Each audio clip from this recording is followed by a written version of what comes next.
its meeting, and we understand that the amendments to the GST constitutional bill have now been cleared by the cabinet. Our colleague Rituparna Bhuyan joins us now. Ritu, so the cabinet taking up this matter, we were given to understand that the finance minister was briefing the cabinet, so it has gone through? Absolutely. That's what top sources within the cabinet have told us. Amendments to the 122nd Constitutional Amendment Bill, which is basically related to GST. Those have been approved. Of course, we have not been told about the fine print, but as we understand, some of these amendments relate to a clarity on how compensation will be given on that, and perhaps even on the 1% tax clause, taking that particular clause out. But as of now, we do not have specific details of what those amendments are, but sources have confirmed to us that the amendments to the 122nd Constitution Amendment Bill, which is basically related to the GST, that has been approved by the Union Cabinet. Okay, that is big news coming in. Ritu, I'll request you to try and get us the fine print of the amendments that have been moved. But let's go across now and speak with Thomas Isaac, the Finance Minister of Kerala. He was a part of the empowered panel of state finance ministers that met in the capital yesterday. Mr. Isaac, appreciate you joining us here. We are given to understand, sir, that the cabinet has now cleared the amendments to the GST constitutional bill. Can you take us through what were the assurances given by the finance minister in terms of the amendments that would have been moved? We're still awaiting the fine print, so do you believe that the 1% manufacturing tax, for instance, would have had to be changed? Well, most important change is in the wording of the clause related to compensation. The original bill stated that the parliament may, by law, may, not shall. So shall has been instituted so that the certainty that compensation will be paid. An adjective has been added to compensation, a full compensation, not some compensation. And finally, the third amendment change has been that full compensation for 5 years. Not tapering, nothing else, so full 5 years. I think this is the major changes come. Secondly, the destination principle has been totally reiterated by removing that 1% additional tax for the producer states. So, and most of the changes have been the wording rather than very substantial changes. Okay, so you're saying that the crucial change would have been the wording of the compensation clause, where the centre will now, in a sense, guarantee that state governments will be compensated for any loss of revenue for a period of 5 years. So that, to your mind, will be the big change, and that is perhaps what the cabinet has cleared today. What was the assurance on the 1% manufacturing tax, sir? Did the finance minister give an assurance that that would be dropped? Because they're going to be paid full compensation. It's not even tapering 5 years. They guarantee the full neutral buoyancy of the revenue. So I think they have been satisfied with that. But major work is going to come. One, on the basis of constitutional amendment, which sets a framework, you will have to now drop the law, which will determine the procedures, and details and so on, where we will be specifying the revenue neutral rate, the rate structure, kind of classification of commodities for various rates. So these are the most important elements which are yet to be decided. So constitutional amendment passage is only the beginning. Major negotiations are yet to come.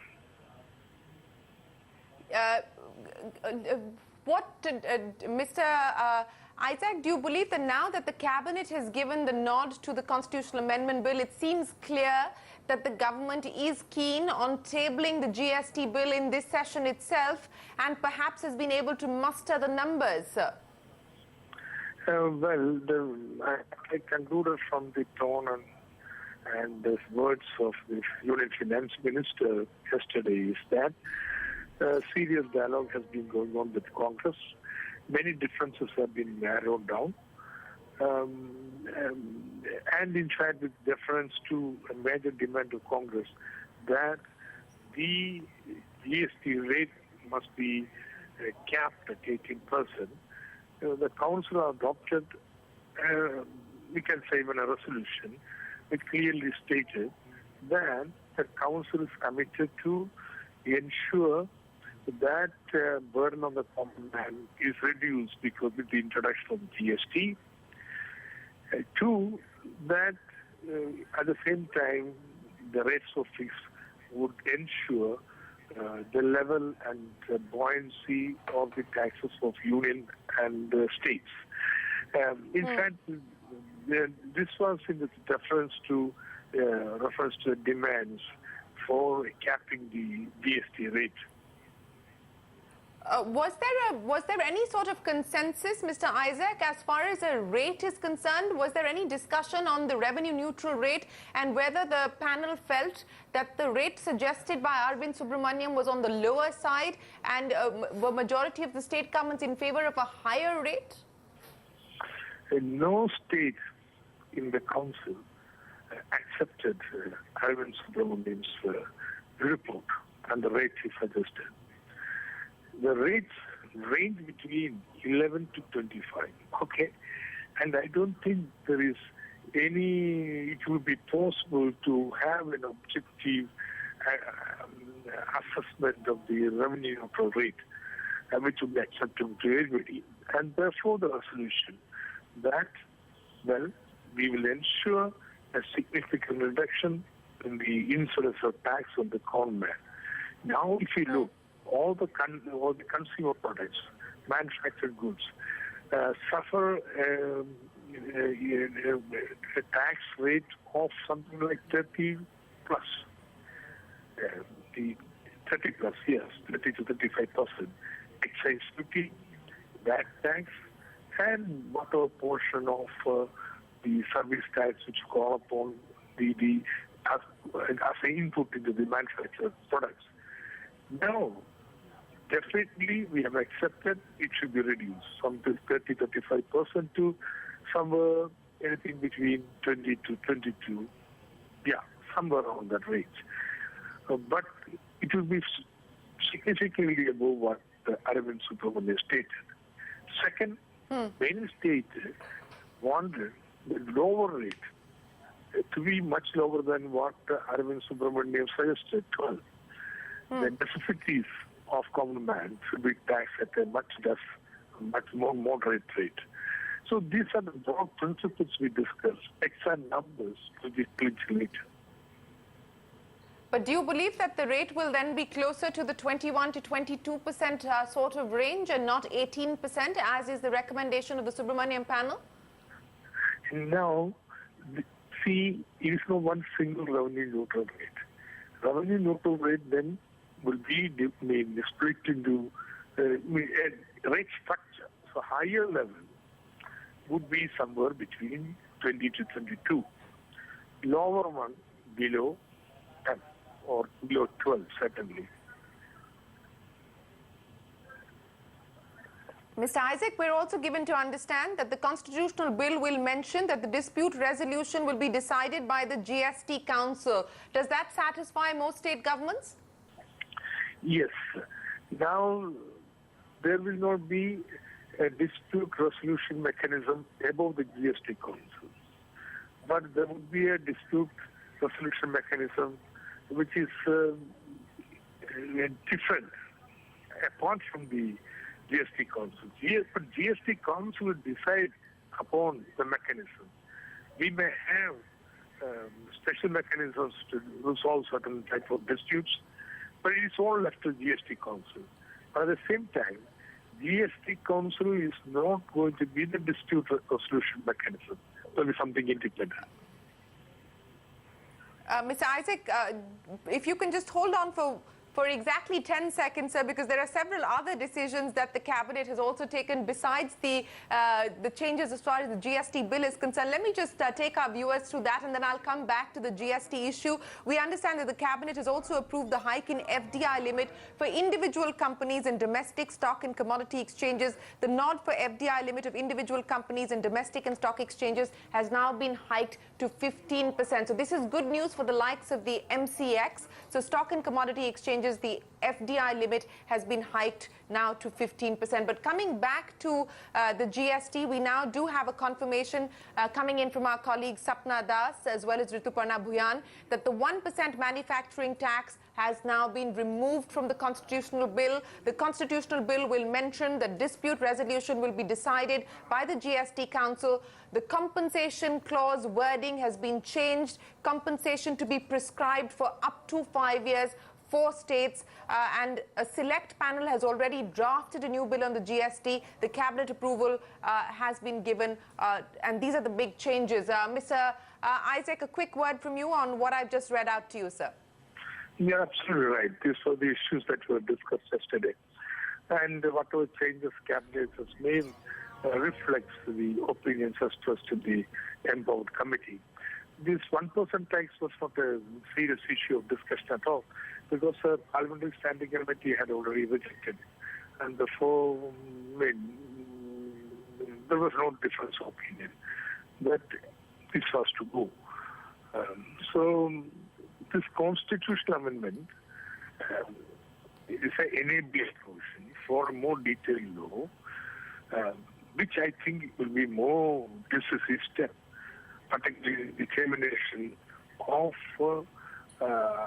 the revenue neutral rate, the way GST would be actually say functioning, or GSTN, for example. So these are many issues that will have to be resolved through serious discussion. Yes, these are going to be issues that will need to be resolved through discussion. Mr. Isaac, once again, do you sense, sir, that we are now in the final lap as far as the GST bill itself is concerned? I was speaking with the spokesperson of the AIADMK. They had issues, 10 issues. They believe that 4 have been addressed. 2 more are likely to be addressed by the government. But do you believe that now forward movement in this session looks imminent? That I cannot respond to. It depends what has been the precise outcome of negotiation with Congress and the political parties. Union Finance Minister yesterday commented to me that he will be discussing with all political parties who have representation in the parliament. I don't know what stage that discussion is. But one thing is certain, if the constitutional amendment cannot be passed in this session of the parliament, then I think we'll have to wait for 2020 for GST. Yes, that is certainly the case. If we don't see the bill being taken up for passage in this session, it looks increasingly difficult that we will see the GST go through in 2017 as well. So, of course, all eyes now on whether the government decides to table the bill in Parliament next week itself. It was supposed to have been taken up this week. We don't know whether they're still going to attempt that now that the cabinet approval has come in. But once again, just to recap for the benefit of our viewers who have just joined in, the cabinet meeting has just concluded, and there are several changes that have been made now to the GST bill, including dropping the 1% manufacturing tax, which most states have said is distortionary. Also, the compensation clause, the wording has been changed. You heard Dr. Amit Mitra, the head of the Empowered panel, right here on CNBC TV 18, saying that there was unanimous consensus within the panel that clause would need to be changed, and the centre would need to guarantee compensation for 5 years. Mr. Isaac, I'll come back to you again in just a second, sir. We're still trying to get more details, but let me also very quickly go across to my colleague Manisha Gupta for the other story that's breaking. Manisha, so for commodity exchanges now, the FDI limit has been hiked to 15%. What does this mean now for the likes of the MCX? Well, it definitely is good news. Shireen, markets had been waiting for this one. 15% increase in FDI does mean that you would see more, investments coming into now. Of course, there have been some exchanges, there have been some institutions which have been eyeing that kind of a stake, and this does give a boost here. We, of course, have seen a lot of changes come in sense of regulatory, but markets, of course, have seen that. Well, we seem to have lost that line with Manisha, but as we pointed out, good news coming in. Good news coming in there for the MCX, and that was something that was anticipated. There was buzz in the market today on the possibility of this going through. So it's been a big ticket cabinet meeting. Of course, the GST constitutional amendment have been now cleared, and now we need to wait to see whether the government intends to bring the bill to Parliament or not. Whether it's this week or next week is the question. Remember, as we've been pointing out, the Congress continues to be non-committal. You've heard from the likes of the AIA, DMK. They believe that there ought to be consensus on some more issues there. But it certainly looks like the government is trying to push the bill.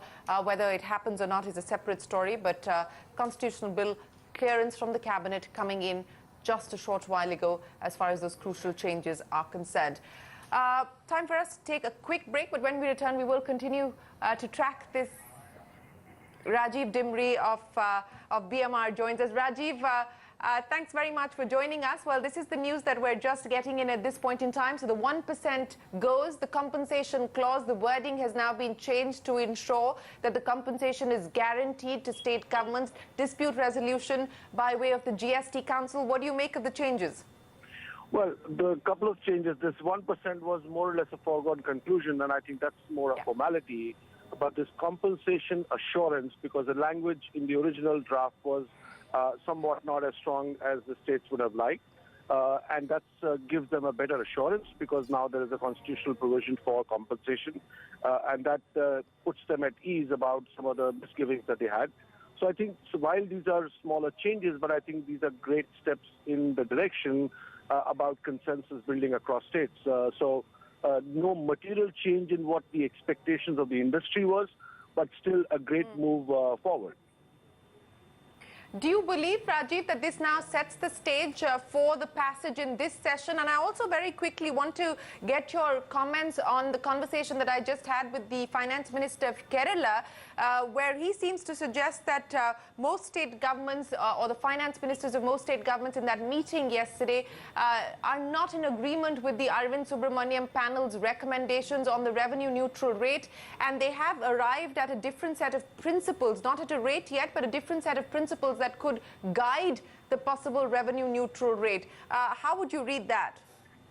Well, it's two ways to look at it.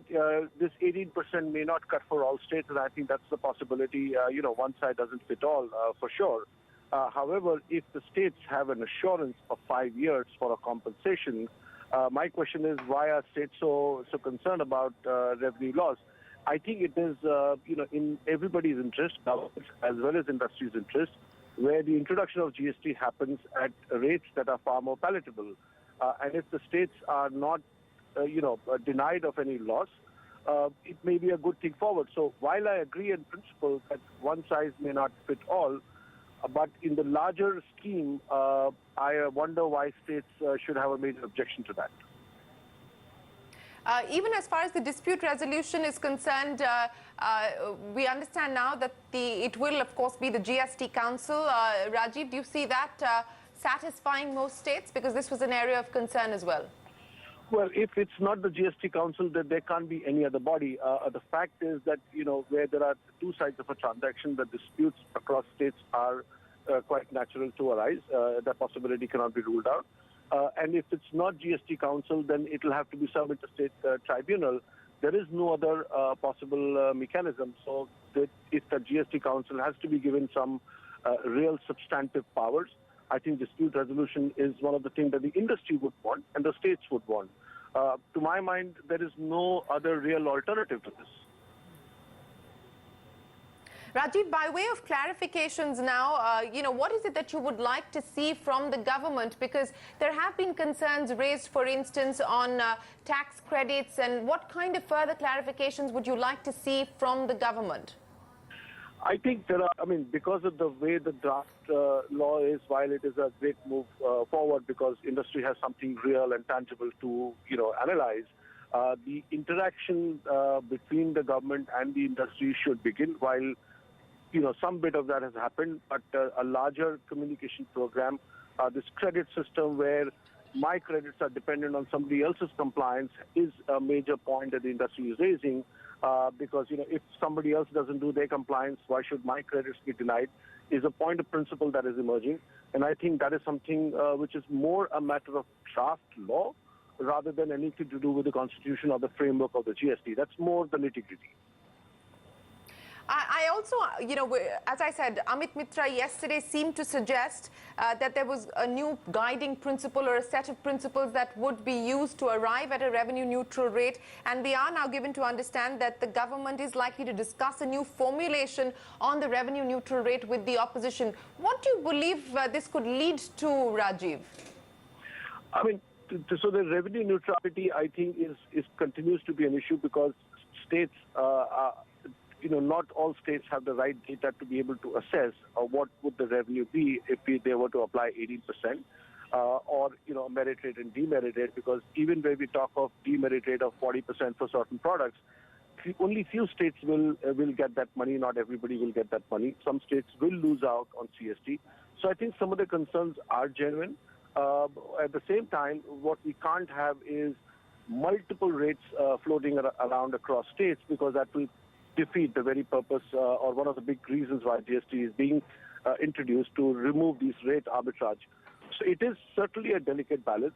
To my mind, if the states are happy with the way the Constitution provisions are now being written about the compensation, I think that should be their biggest insurance policy. Where else will they go? Otherwise, if everybody plays safe and bumps up the rate, we may go back to high rates and we may go back to rate arbitrages, which is not in anybody's interest.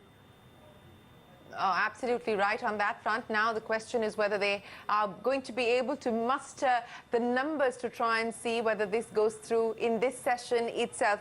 Rajiv, we will keep coming back to you, but for now, thanks very much for joining us. Let me go back across to my colleague Manisha Gupta. Manisha, just for the benefit of our viewers, let me recap what is the other announcement that's come in from the cabinet. It's given its approval to raise foreign shareholding limit from 5% to 15% in Indian stock exchanges. It's also approved a proposal to allow foreign portfolio investors to acquire shares through initial allotment in stock exchanges. Manisha, your take on what this means and who is the likely beneficiary? Thank you so much for that, Shireen. Well, it really comes in and is a very positive news. MCX and NCDX both stand to gain from this. MCX for sure, as it is a listed exchange, and we already have seen a lot of foreign investors into that one. As of now, the biggest investment or the highest investment that you have in MCX is with a stake of 4.979%. Now, this holding can, of course, be raised in the exchange should that is the desire there. And also the move will encourage the large global commodity exchanges who were earlier shy of investing in India due to low cap for single foreign entity to explore that possibility more seriously now. Of course, it was mentioned in the budget. Markets had been waiting for this to be covered. And now, it was unclear on when that cap would be raised. But now since that has been done, the reactions that I was just talking to some of the people are, of course, quite on the positive side. Apart from that, currently the foreign investors together can hold up to 49% in any stock or commodity exchange. And there have been a couple of foreign exchanges, NYS, Euronext, for one of the instances. They have been looking to tap the promise of a growing Indian commodity future market. So this definitely does seem to be becoming a reality now. It had to be just content with 5% on these exchanges due to such a cap. But now, of course, you are looking at a bigger number, and there is a possibility of more. Same is the case with NCDX as well. There are various holdings of 4.75%, 3.75%, and these are expected to go up. There have been foreign exchanges, FPIs, who have been wanting to hold bigger numbers, and this can go through now. So I think MCX would be the bigger beneficiary here, and we are trying to get them on air in some time now. All right, Manisha, yes, we are. So watch out for MCX. And as Manisha was pointing out, this was something that was expected. We were waiting for this announcement, and it is finally now coming from the cabinet. But let's go across now to our colleague Sapna Das. She's been monitoring what's happening outside the finance ministry at North Block. So Sapna, pretty much a confirmation of a CNBC TV 18 news break, the cabinet clearing the amendments to the GST constitutional bill.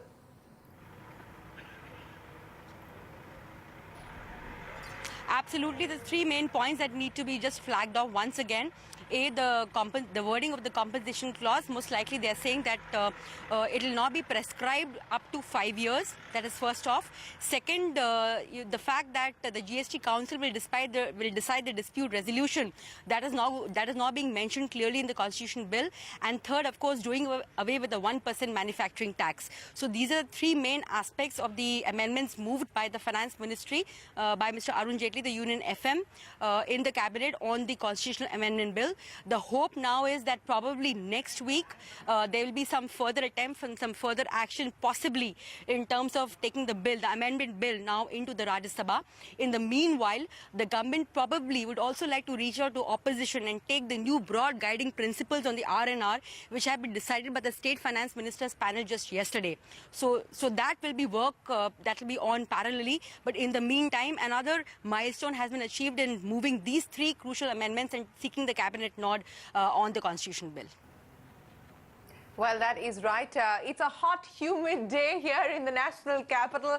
Our team of reporters standing by, getting you the blow-by-blow account of what has transpired. As we pointed out, the cabinet meeting has just concluded, and those changes have now been cleared by the cabinet. By all accounts, it seems like the government will attempt to try and take up the GST bill in the next week, but there is no confirmation so far. It was scheduled to have been taken up this week.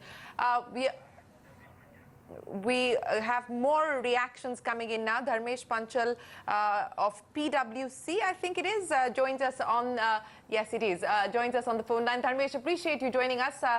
Very quickly, your first reactions to the changes that have now been cleared by Cabinet. 1% manufacturing tax goes, which was along expected lines. The compensation clause, the wording has now been changed, and even as far as the dispute resolution is concerned, the GST Council will take that forward. I think it's a welcome move, especially the 1% additional tax being done away with. That will give a lot of room for industry to relook at their supply chain. So that's definitely a welcome move, and a special emphasis on guaranteeing the compensation. So this really takes us one step forward, and it needs to look out that the government introduces a bill in the next week. That's something to be looked out for very keenly. Okay. So Dharmesh, what is your sense now in terms of areas of concern that need further clarification? Of course, this would mean that we are assuming that the bill will go through in this session itself, but on the back of what you've seen from the model law and the changes that have now been cleared by Cabinet, what further clarifications would you like to see? Well, there are several areas of the model law where the industry would have to engage in a discussion in terms of the place of supply rules and the scope of credits. So the entire model law has to go through a discussion with various sections of the industry towards simplifying the GST law. So, but the first step is that the bill should get passed, and then the industry can engage in a discussion with the GST Council. So essentially, the place of supply rules, the scope of credits, these are some of the areas to be looked out for. All right, Dharmesh, thanks very much for joining us with your quick take. That's Dharmesh Panchal of PwC with his reaction to the GST changes that have been proposed by the Cabinet and cleared by the Cabinet just a short while ago. We're going to